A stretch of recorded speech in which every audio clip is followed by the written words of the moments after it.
Hebreus capítulo 9, do verso 11 até o verso 22. Estamos dando continuidade à nossa série de mensagens na carta aos Hebreus. E hoje, nesse momento, estamos aqui nessa parte dessa carta tão importante, pouco conhecida e tão rica, que é a carta aos Hebreus.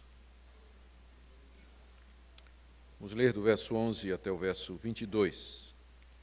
Quando, porém, veio Cristo como sumo sacerdote dos bens já realizados, mediante o maior e mais perfeito tabernáculo, não feito por mãos, quer dizer, não desta criação, não por meio de sangue de bodes e de bezerros, mas pelo seu próprio sangue, entrou no Santo dos Santos, uma vez por todas, tendo obtido a eterna redenção. Portanto, se o sangue de bodes e de touros e a cinza de uma novilha, aspergidos sobre os contaminados, os santificam quanto à purificação da carne, muito mais o sangue de Cristo, que pelo Espírito eterno a si mesmo se ofereceu sem mácula a Deus, purificará nossa consciência de obras mortas para servirmos ao Deus vivo. Por isso mesmo ele é o mediador de nova aliança, a fim de que, intervindo a morte para a remissão das transgressões que havia sob a primeira aliança, recebam a promessa da eterna herança aqueles que têm sido chamados. Porque onde há testamento é necessário que intervenha a morte do testador. Pois o testamento só é confirmado no caso de mortos, visto que de maneira nenhuma tem força de lei enquanto vive o testador. Pelo que nem a primeira aliança foi sancionada sem sangue. Porque, havendo Moisés proclamado todos os mandamentos, segundo a lei a todo o povo, tomou o sangue dos bezerros e dos bodes com água, e lã tinta de escarlate e sopo, e aspergiu não só o próprio livro, como também todo o povo, dizendo: Este é o sangue da aliança, a qual Deus prescreveu para vós outros. Igualmente também aspergiu com sangue o tabernáculo e todos os utensílios do serviço sagrado. Com efeito, quase todas as coisas, segundo a lei, se purificam com sangue, e sem derramamento de sangue não há remissão.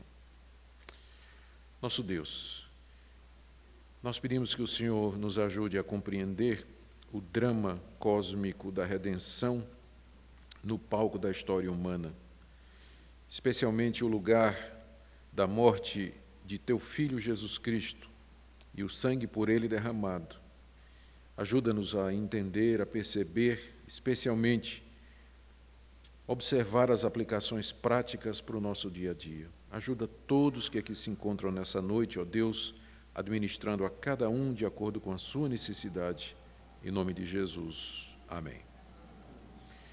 Uma das principais diferenças entre o cristianismo e as demais religiões é que o cristianismo é uma religião cruenta, ou seja, ela fala muito de morte, de sacrifício e particularmente de sangue. Boa parte das demais religiões, no que diz respeito a seu sistema interno de salvação, se baseia numa chamada teologia limpa, em que as pessoas fazem alguma coisa para se chegar a Deus ou para merecer o perdão de Deus. Já o cristianismo já foi chamado de teologia de açougue, por causa da ênfase que os cristãos dão constantemente em sangue. Falam em sangue o tempo todo. Sangue para lá, sangue para cá. Então, a ideia da morte e a ideia do sangue é uma ideia central no cristianismo. E nesse ponto, ele como eu disse, diferencia das demais religiões. Alguém poderia dizer, mas o judaísmo é a mesma coisa. Era, até início da era cristã. Depois que os judeus perderam o templo, o altar, eles pararam de oferecer sacrifícios e alteraram o funcionamento interno do judaísmo para que a leitura da lei e o estudo da lei substituam os sacrifícios. Então, o judaísmo moderno ele não fala mais nessa questão de sangue e não dá ênfase nenhuma à questão de sacrifícios substitutivos. Isso faz parte da primeira fase do judaísmo, que é aquela que nós encontramos na Antiga Aliança e da qual os cristãos se acham e se consideram os verdadeiros continuadores.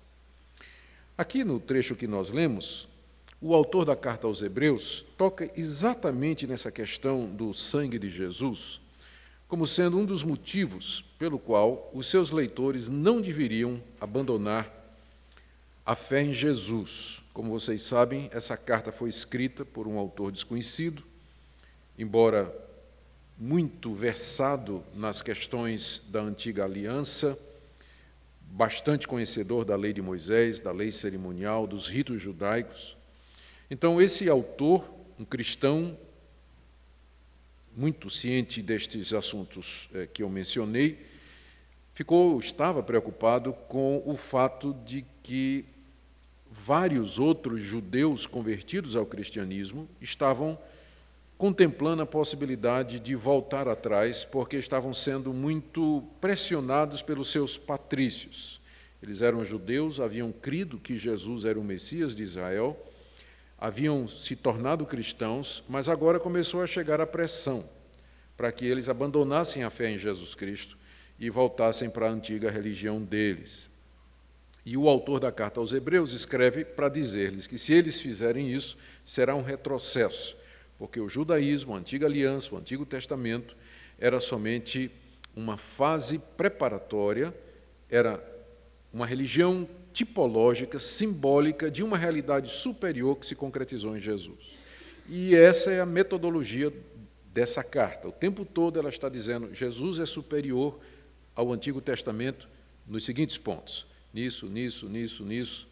Jesus é maior do que Moisés, Jesus é maior do que Josué, o sacrifício de Jesus é maior do que o sacrifício de animais, Jesus é um sacerdote de uma ordem superior à ordem dos sacerdotes levitas, Jesus entrou num santuário celestial em contraste com o santuário terreno, a nova aliança da qual Jesus é mediador é superior à antiga aliança.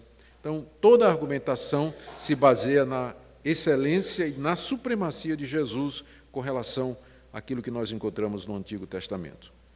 Na última mensagem que nós tivemos aqui, Hebreus capítulo 9, de 1 a 10, nós vimos como Jesus, a sua obra, a sua pessoa e obra, cumpre todo o simbolismo do tabernáculo. Nós vimos isso no capítulo 9, de 1 a 10, as coisas que aconteciam no tabernáculo, os móveis do tabernáculo, todos os rituais que eram feitos ali apontavam para aspectos da obra de Cristo. E uma vez que Cristo veio, toda aquela legislação cerimonial dos judeus se considera cumprida e, portanto, voltar ao judaísmo seria um retrocesso para o cristão. E a nossa aplicação prática foi a surpresa que nós temos quando algumas igrejas evangélicas hoje estão tentando reintroduzir o candelabro da religião de Israel, tocar o shofar, trazer a arca para dentro do culto, fala do púlpito como se fosse altar, ou trata o pastor como se fosse sacerdote mediador entre Deus e os homens, que tem uma oração mais poderosa, ou qualquer outra coisa. Tudo resquícios do judaísmo, tudo isso já encerrou em Cristo Jesus. Já encerrou. Então, esse é o ponto do capítulo 9, de 1 a 10. E, continuando esse mesmo argumento, na passagem que eu li, o nosso autor agora foca a comparação no sangue. Como o sangue de Cristo, ele é comparado com o sangue dos animais derramados na antiga aliança, poderoso, eficaz, completo, perfeito, para realizar aquilo que o sangue tem que fazer. Então, hoje à noite eu queria fazer o seguinte com vocês. Primeiro, duas observações preliminares, mostrar a importância ou lugar do sangue no Antigo Testamento. Segundo, falar a respeito do sangue de Jesus, porque aquele tem valor. Depois, ver os 3 efeitos do sangue de Jesus que o nosso autor menciona aqui e terminar com a explicação que o próprio autor dá, por que a ênfase no sangue, e fazer algumas aplicações, assim nos permita Deus. Então, em primeiro lugar, só recordando a importância do sangue na antiga aliança. Em Israel, o israelita não podia comer sangue, e a razão que é dada é que a vida está no sangue. E o alvo implícito, nós sabemos, era para que o israelita desse valor ao sangue, valorizasse o sangue. Por isso era considerado uma coisa sagrada, ele não podia comer. Quem derramasse o sangue do homem, teria o seu sangue derramado pelo próprio homem. Por isso, a pena de morte na nação de Israel para casos de assassinato. Na lei de Israel, tudo era purificado com sangue de cabritos, bodes e bois. Tudo, com exceção de algumas purificações que eram feitas com água. Mas quase todo o ritual envolvia sangue. O sangue era derramado diariamente às centenas de litros no altar do tabernáculo em ocasiões especiais nas festas.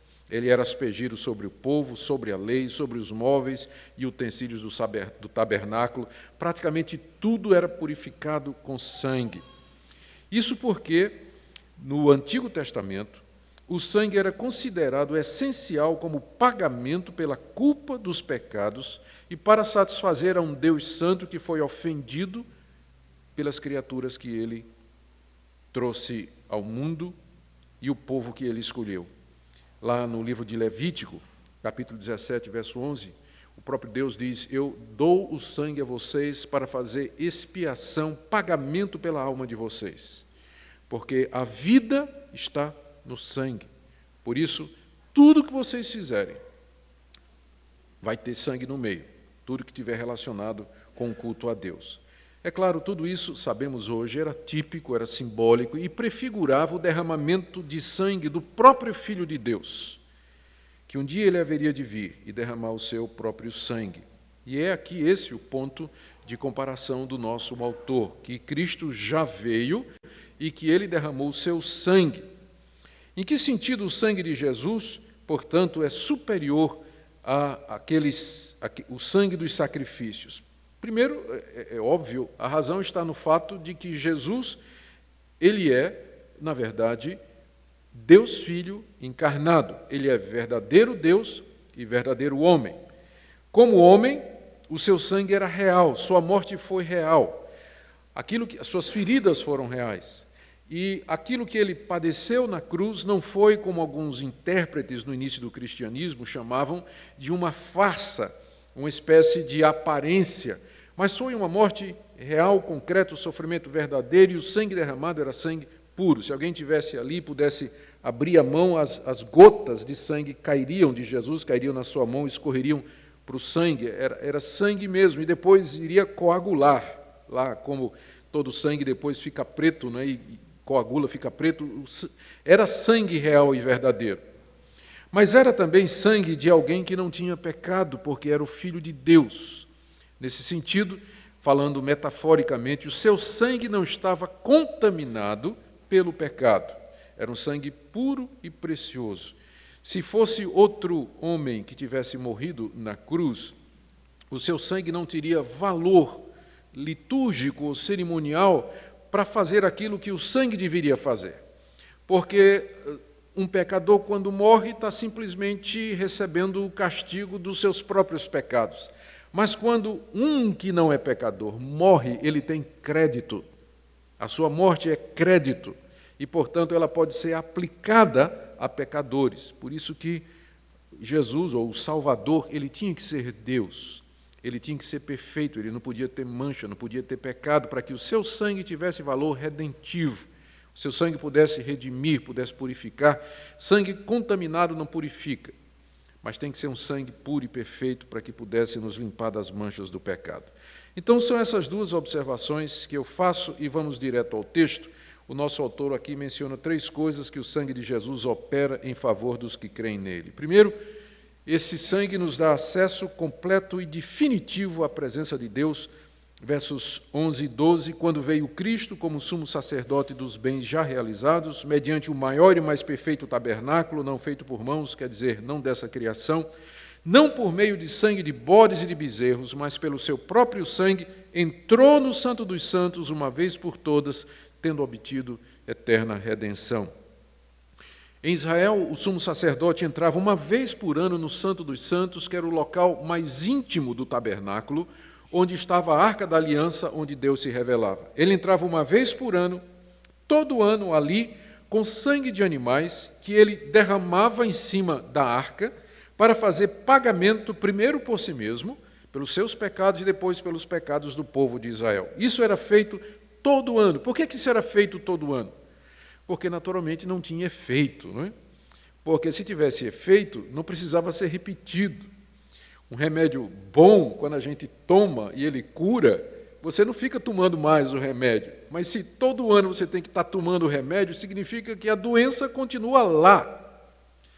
Então, todo ano tinha que sacrificar boi, bezerro, cabrito, o que fosse pelo povo, porque tudo aquilo era simbólico e, de fato, não havia verdadeira remissão de pecados em si, apenas mediante a fé no Cordeiro de Deus que haveria de vir e morrer. Por isso que esses sacrifícios eram repetidos. Aqui, agora, a diferença é que Cristo, como o Cordeiro de Deus, aquele sacrifício que foi estabelecido por Deus, ele entra no Santo dos Santos, e aqui é interessante, você percebe que o autor mistura as duas figuras. Cristo não somente é o sacerdote que entra no santuário, só o sacerdote podia entrar, o sumo sacerdote, mas ele também é o próprio sacrifício. E lá no Santo dos Santos, na presença de Deus, não no tabernáculo terreno, mas no tabernáculo celestial, na presença de Deus, ele oferece de uma vez por todas o seu sangue, obtendo assim eterna redenção. Por isso que ele foi sacrificado uma vez somente, porque o seu sangue obteve eterna redenção, redimiu os pecadores da culpa do pecado, do castigo que eles merecem e do sofrimento que é justo que eles sofram.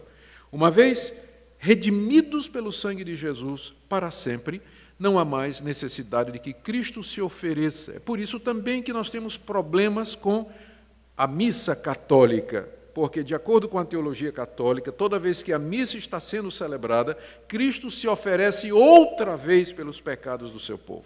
Cristo está outra vez sendo sacrificado. E nós entendemos que isso é uma falta de compreensão radical do que a Bíblia ensina a respeito do sacrifício de Jesus, que ele ofereceu sacrifício, um sacrifício somente, e entrou uma vez por todas no Santo dos Santos. Então, esse é o primeiro efeito do derramamento do sangue de Jesus, é acesso à presença de Deus completamente redimidos de uma vez para sempre. O segundo efeito do sangue de Cristo está aí no verso 13 a 14, que é a purificação da consciência.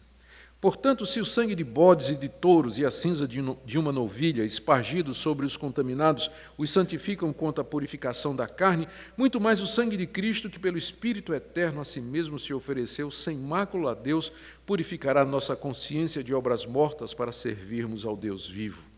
Aqui o nosso autor está usando o argumento do menor para o maior. Se o sangue dos animais purificava o ofertante, de acordo com a lei, muito mais o sangue do Filho de Deus purificará, não somente externamente, cerimonialmente, tudo aquilo era simbólico, mas vai purificar o que a lei não podia purificar, a consciência. Vai purificar a consciência das obras mortas. Os animais no Antigo Testamento eram sacrificados no altar, o sangue era escorrido ali. Em alguns casos, as cinzas de uma novilha eram misturadas com água, levado para fora do acampamento e lá era ministrado a pessoas impuras, especialmente quem tocava num cadáver. Tudo era purificado dessa maneira. E a pessoa que era assim purificada era considerada cerimonialmente limpa. O que o nosso autor está dizendo aqui é que o sangue de Cristo tem um efeito muito maior. Ele faz uma coisa que o sangue de animais não podia fazer, que era purificar a consciência. Por isso que aqueles sacrifícios tinham que ser repetidos, porque eles não eram poderosos para purificar a consciência. E ele diz aqui que o sangue de Cristo, primeiro, é o sangue de Cristo. Cristo aqui é o Messias de Israel, era guardado por Deus. Ele diz que ele se ofereceu pelo Espírito eterno. Então, de alguma maneira que ele não deixa claro aqui, o Espírito Santo está conectado àquele momento em que Jesus, na cruz do Calvário, morre e derrama o seu sangue. Ele faz isso para elevar e destacar o valor do sacrifício de Cristo, alguma coisa que foi feita sob a ação e a influência do Espírito de Deus. Ele diz que Cristo se ofereceu a si mesmo. Ou seja, a ênfase aqui é no aspecto voluntário. Os bichos eram trazidos, né? Imagino que tinha que puxar com corda, né? Mas Jesus não precisou de ninguém puxá-lo, ele se ofereceu para o sacrifício, ele próprio foi à cruz, é claro, voluntariamente, diante de Deus. Diz aqui que o seu sangue é um sangue sem mácula, é um sangue sem mancha, e a referência, é claro, é ao pecado. E qual é o efeito, então, do derramamento do sangue do Messias pelo Espírito Eterno, que voluntariamente se ofereceu a Deus sem mácula? O efeito, está aí no final do verso 14, é que a nossa consciência é purificada de obras mortas para servirmos ao Deus vivo. O que são obras mortas? As obras mortas são aquelas atitudes que nós fazemos e que produzem morte. São os atos pecaminosos, as escolhas erradas, os pensamentos contrários à lei de Deus, elas produzem morte. E não somente elas são chamadas de obras mortas, não somente porque produzem morte, mas também porque elas não produzem vida. Nada que o pecador faça em termos de obra pode produzir vida. E a consciência do pecador, portanto, é contaminada, porque mesmo na pessoa mais bruta, mesmo no ignorante mais selvagem, e mesmo no cético mais empedernido, ainda resta uma consciência que o acusa quando ele faz alguma coisa errada. A culpa é universal. É universal.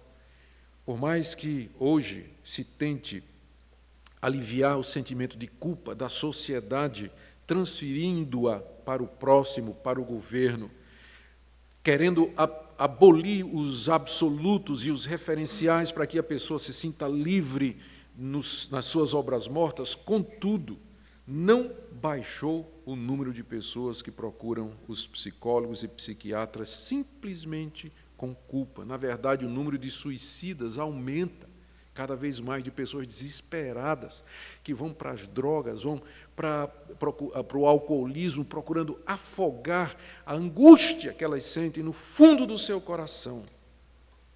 Então, as obras mortas, elas contaminam a consciência. Não há pessoa alguma que consiga viver com a consciência tranquila.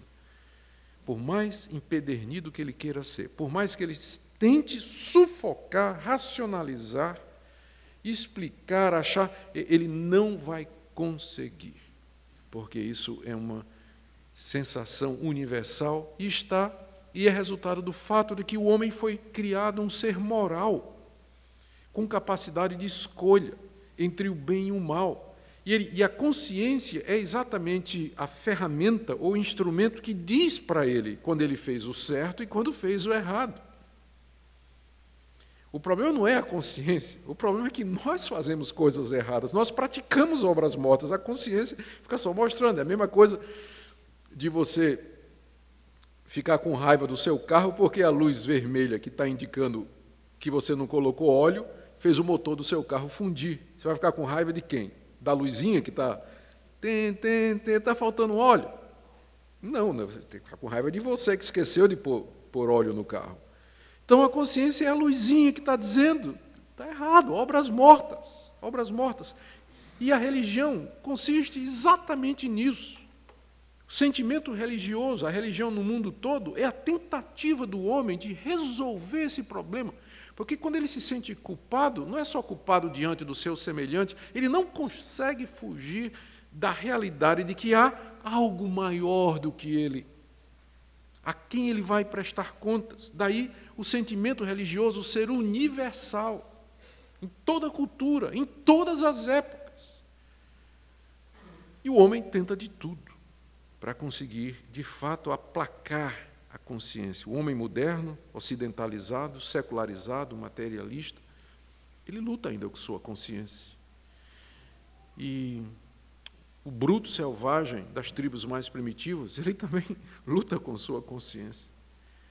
E aqui o autor de Hebreus, e essa é a resposta do cristianismo, o autor de Hebreus nos diz que há apenas uma coisa que pode, de fato, purificar a consciência das obras mortas, que é o sangue de Cristo, derramado em meu benefício, em seu benefício, como um pagamento completo, perfeito e absoluto. É claro que a Bíblia em nenhum momento diz que essa oferta de perdão E essa oferta de paz com Deus mediante o sangue de Jesus é uma desculpa para nós continuarmos a fazer obras mortas e muito menos uma desculpa para nós não praticarmos o que é correto e muito menos uma isenção de recebermos as consequências dos nossos atos. Se você faz uma coisa errada, sua consciência vai lhe acusar. Você pode receber perdão através de Jesus, mas a Bíblia em lugar nenhum nos diz que você, com isso, está livre das consequências do seu ato. Se você bebeu, dirigiu bêbado, atropelou alguém, então foi apanhado, porque essa parte tem que ter, né, para fazer sentido.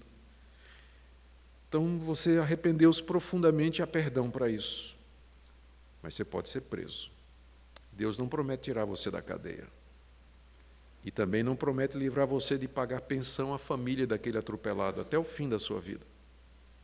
O que nós estamos falando aqui é de culpa, remoção da culpa, para que você possa então servir ao Deus vivo, como diz aqui, final do verso 14.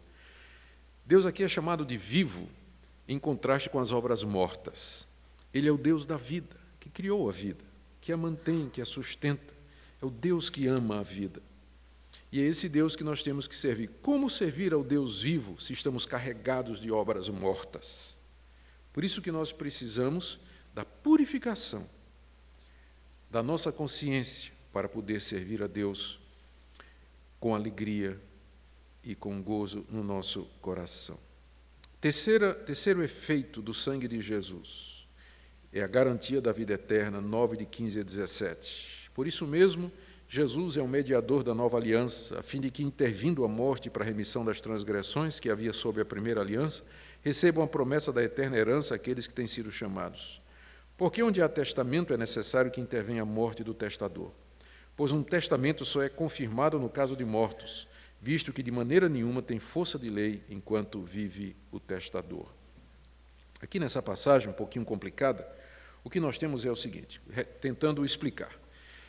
Primeiro, o pecado introduz a morte na realidade humana.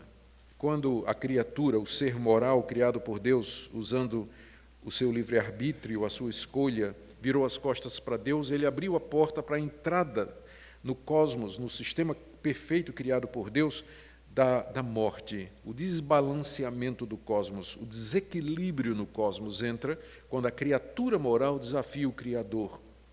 Como resultado, a morte entra na realidade humana.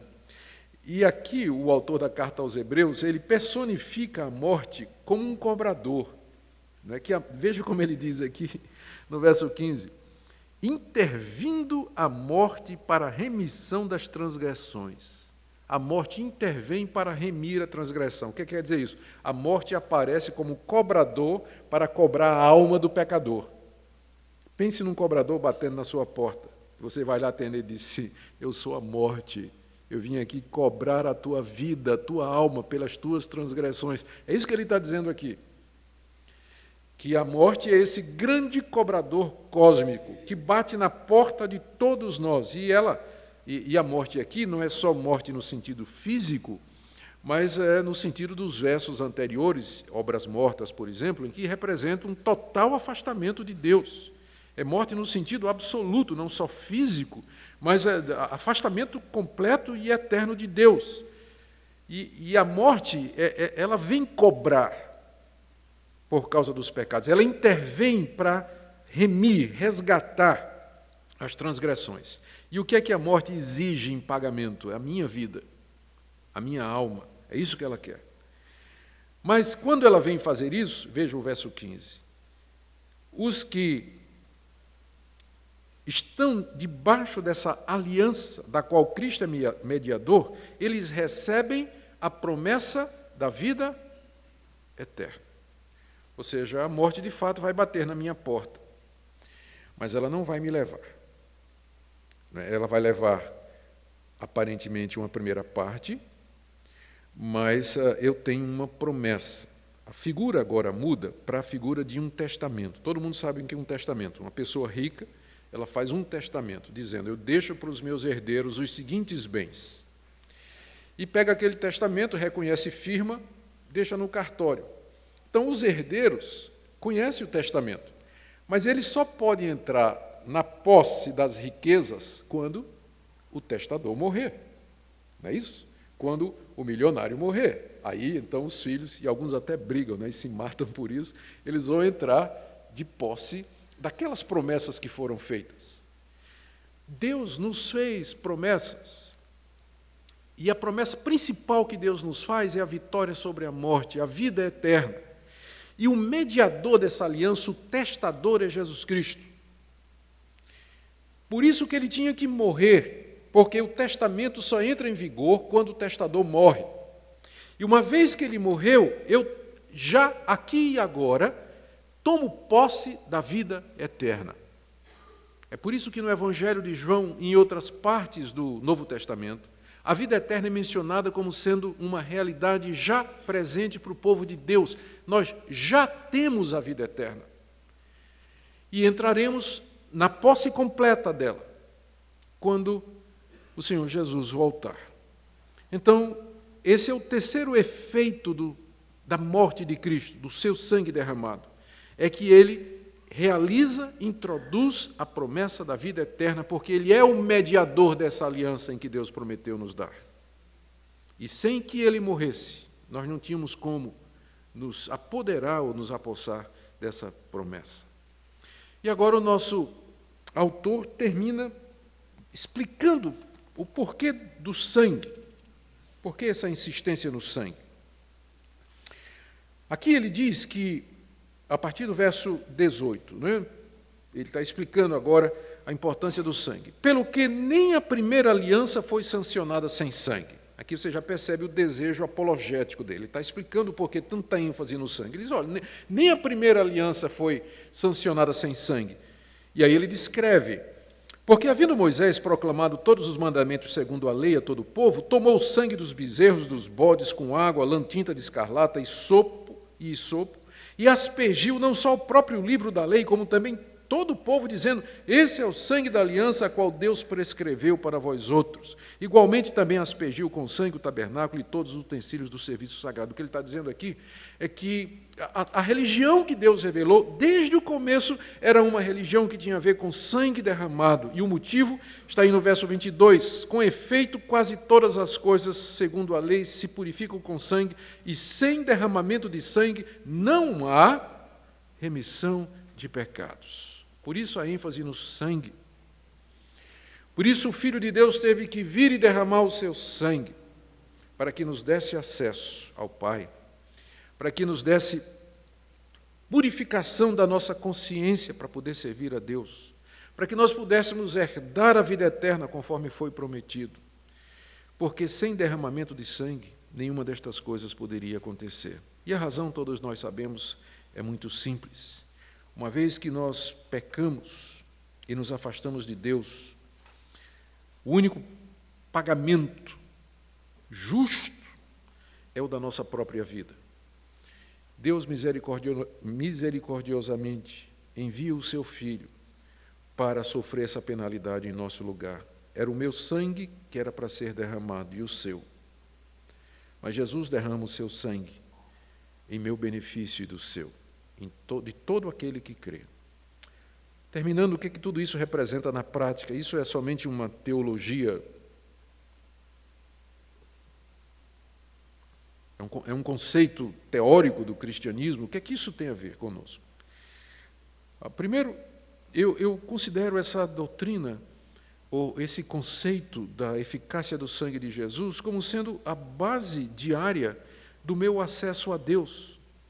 De que maneira eu posso me chegar ao Deus vivo, ao Deus santo, justo, verdadeiro, que criou todas as coisas, esse Deus imanente, presente na criação, também transcendente, totalmente outro, infinito, incompreensível? Como é que eu posso me chegar à própria contemplação do universo, da grandeza do universo, e faz sentir tão pequeno? Eu posso me aproximar desse Deus e ter um relacionamento com Ele, lembrando que no seu plano, no drama que Ele elaborou desde a eternidade, estava a vinda de um representante da raça humana, Jesus, verdadeiro homem, que iria morrer pelos pecados do seu povo, de maneira que nós pudéssemos chegar a Ele livremente. Na prática, isso significa que todo dia eu me lembro do sangue de Jesus, e com isso eu me sinto corajoso para chegar diante de Deus. Quando o meu coração me acusa, minha consciência me acusa, eu me lembro do sangue derramado por mim. Eu me lembro que Cristo já pagou de maneira efetiva a minha culpa. Isso me traz liberdade. Tem dois tipos de liberdade. Uma é você procurar a liberdade tentando fazer de conta que você não tem culpa. Outra é a liberdade que é adquirida, você reconhecendo que você tem culpa, mas sabendo que ela foi paga. E essa é a verdadeira liberdade. Não é você negar a sua culpa, mas é você admitir que é culpado e receber o pagamento da culpa oferecida pelo próprio Deus. Essa é que é a verdadeira liberdade. Diariamente eu posso recorrer a Deus, pelo sangue de Jesus, para perdão de pecados, para a certeza da salvação e da vida eterna. Só cuidado para não transformar o sangue de Jesus num talismã, como se fosse uma coisa mística. Pessoal que diz assim, sangue de Cristo. Não tem gente que faz isso? Nós temos a alma católica, né? A gente gosta de coisas, de objetos místicos, na verdade não é nem católica, é a alma pagã, né? Que a gente vê um valor místico até no próprio sangue de Jesus. Não há valor místico no sangue de Jesus. O sangue de Jesus representa a sua morte. Representa a sua morte, seu sacrifício na cruz. E é por ele que nós somos gratos a Deus. A pergunta aqui nessa noite é: o que a morte de Cristo representa para você? De que maneira prática